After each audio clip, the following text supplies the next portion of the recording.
Welcome to Burlap Teachers. Enjoy the video. In this video, I will show you how to make large croissants using an easy method. First, combine 500 grams of all-purpose flour, 300 milliliters of water, 50 grams of sugar, 10 grams of active dry yeast, and 10 grams of salt.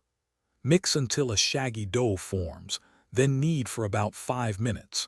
Cover the dough and refrigerate it for a minimum of 2 hours. This chilling step is essential for developing flavor and making the dough manageable for lamination.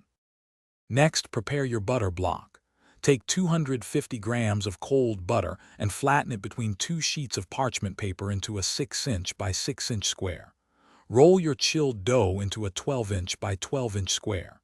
Position the butter block diagonally in the center of the dough. Fold the dough corners over the butter, sealing it completely. This creates the first layer for our flaky croissants. Now for the lamination.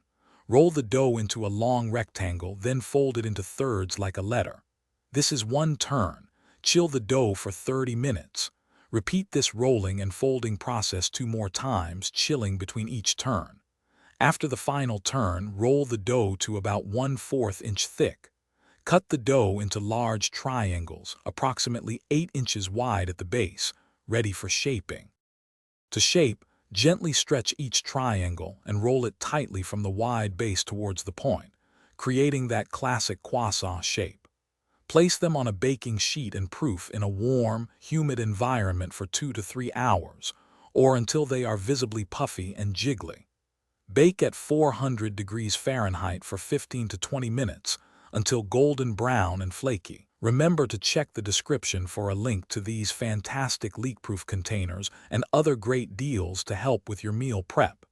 Enjoy your delicious, homemade large croissants. Thanks for watching. Consider subscribing if this video helped you.